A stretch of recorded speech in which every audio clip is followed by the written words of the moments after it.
പ്രതിപക്ഷത്തിന് രാഷ്ട്രീയ തന്ത്രങ്ങൾ ഒരുക്കാൻ സുനിൽ കനകോലുവും PR ഏജൻസിയുമെല്ലാം ഉണ്ട് എന്നാണ് മുഖ്യമന്ത്രിയും മന്ത്രിമാരും CPM നേതാക്കളും നിരന്തരം വിമർശനം ഉന്നയിച്ചു പോരുന്നത്. ഇതിൽ കുറച്ച് വാസ്തവമുണ്ട്. എന്നാൽ തങ്ങൾക്ക് PR ഏജൻസിയോ തന്ത്രജ്ഞന്മാരോ ഒന്നുമില്ല എന്നാണ് CPM നേതാക്കൾ പൊതുവെ അവകാശപ്പെട്ടു പോരുന്നത്. ഇതാണോ വാസ്തവം? അല്ല. കഴിഞ്ഞ 8 വർഷമായി CPMന്റെ തെരഞ്ഞെടുപ്പ് പ്രവർത്തനങ്ങളിലും മറ്റ് ഭരണപരമായ നടപടികളിലുമെല്ലാം PR ഏജൻസികളുടെയും ഈവന്റ് കമ്പനികളുടെയും സാന്നിധ്യമുണ്ട്. 2016 നിയമസഭാ തെരഞ്ഞെടുപ്പിന്റെ പ്രചാരണം മുതലാണ് മുഖ്യമന്ത്രിയും CPIMും PR ഏജൻസികളെ ഉപയോഗിച്ചു തുടങ്ങിയത്. പിണറായി വിജയനെ മുഖ്യമന്ത്രി സ്ഥാനാർത്ഥിയായി ഉയർത്തിക്കാട്ടിക്കൊണ്ട് നടന്ന പ്രചാരണത്തിന് ചുക്കാൻ പിടിച്ചത് ടൈംസ് ഈവന്റ്സ് ആയിരുന്നു. ടൈംസ് ഓഫ് ഇന്ത്യ ദിനപത്രത്തിന്റെ ഈവന്റ് വിഭാഗമാണിത്. AKG സെന്ററിന് എതിർവശത്തുള്ള പിണറായി വിജയന്റെ ഫ്ളാറ്റിൽ വെച്ചായിരുന്നു ടൈംസ് ഈവന്റ്സിന്റെ ആദ്യ പ്രസന്റേഷൻ. വൻതുക പ്രതിഫലം പറ്റിയാണ് ടൈംസ് ഈവന്റ്സ് ക്യാമ്പയിൻ ആസൂത്രണം ഏറ്റെടുത്തത്. എന്നാൽ തുക എത്രയാണെന്നോ അത് ആര് നൽകിയെന്നോ ഇതുവരെ വെളിപ്പെട്ടിട്ടില്ല. മലയാളത്തിലുള്ള വീഡിയോ, ശബ്ദ സന്ദേശം, പരസ്യത്തിനുള്ള കണ്ടന്റ് എന്നിവ തയ്യാറാക്കുന്നതിന് ടൈംസ് ഈവന്റ്സ് ഏൽപ്പിച്ചത് കൊച്ചി ആസ്ഥാനമായി പ്രവർത്തിക്കുന്ന മൈത്രി എന്ന ഏജൻസിയാണ്. ഈ ഏജൻസിയാണ് അന്ന് ഏറെ ശ്രദ്ധ നേടിയ LDF വരും, എല്ലാം ശരിയാകും എന്ന പരസ്യവാചകം ഒരുക്കിയത്. ടൈംസ് ഈവന്റ്സിന്റെ ഭാഗമായി വന്ന മൈത്രി പിന്നീട് PRDയുടെയും സർക്കാരിലെ ഇതര വകുപ്പുകളുടെയും എംപാനലുടെ ഏജൻസിയായി മാറി. ദേശീയ തലത്തിലും ഗൾഫ് ഉൾപ്പെടെയുള്ള രാജ്യങ്ങളിലും മുഖ്യമന്ത്രിയുടെ പ്രതിച്ഛായ നിർമ്മിതിക്ക് വേണ്ടി വിവിധ ഏജൻസികൾ പ്രവർത്തിക്കുന്നുണ്ട്. അതൊന്നും PRD വഴിയല്ല. പരസ്യത്തിനും ബ്രാൻഡ് ബിൽഡിങ്ങിനും കോടികൾ നീക്കിവെക്കുന്ന സർക്കാർ വകുപ്പുകളോ പൊതുമേഖലാ സ്ഥാപനങ്ങളോ ആണ് പണം മുടക്കുന്നത്. ടൂറിസം വകുപ്പും കിഫ്ബി പോലുള്ള സ്ഥാപനങ്ങളുമാണ് പലപ്പോഴും ഏജൻസികൾക്കായി പണം ചെലവാക്കുക.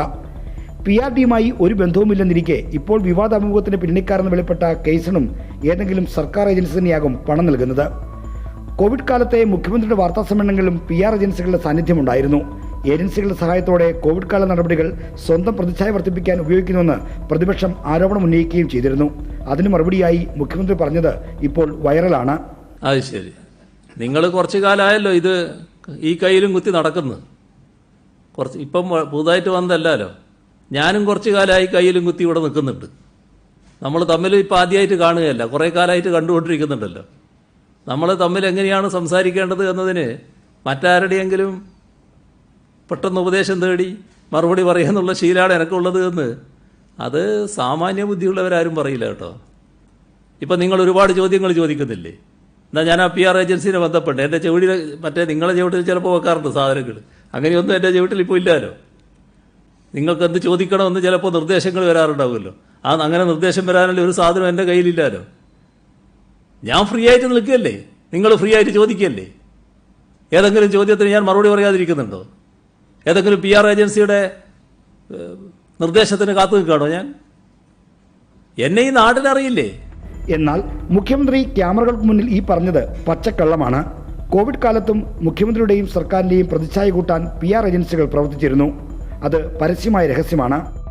ടൈഡൽ 7 എന്ന ഏജൻസിയാണ് അക്കാലത്ത് മുഖ്യമന്ത്രിക്ക് വേണ്ടി പ്രവർത്തിച്ചത്. കോവിഡ് മാനേജ്മെന്റിൽ ആഗോള മാതൃകയായി മാറി എന്ന പ്രചരണമെല്ലാം പ്രതിച്ഛായ നിർമ്മിതിയുടെ ഭാഗമായി വന്നതാണെന്നാണ് ഇപ്പോഴുയരുന്ന സംശയം.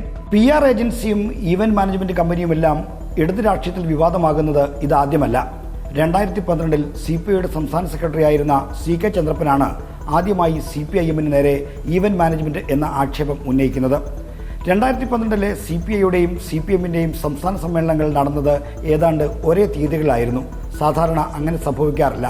2 സമ്മേളനങ്ങൾക്കും അതിൻ്റെതായ വാർത്താ പ്രാധാന്യം കിട്ടാൻ വേണ്ടി 2 സമയത്താണ് പൊതുവിൽ സംഘടിപ്പിച്ചു പോരുന്നത്. എന്നാൽ 2012 ഇതിന് മാറ്റം വന്നു. വർണ്ണപ്പകിട്ടും മറ്റുമുള്ള അല്ലെങ്കിൽ വലിയ വിവാദ പ്രതിച്ഛായയുമൊക്കെയുള്ള CPIMന്റെ സമ്മേളനങ്ങൾക്ക് വലിയ തോതിൽ പ്രാധാന്യം കിട്ടിയപ്പോൾ ഈ ചോദ്യം ചന്ദ്രപ്പന് നേരെ വന്നു.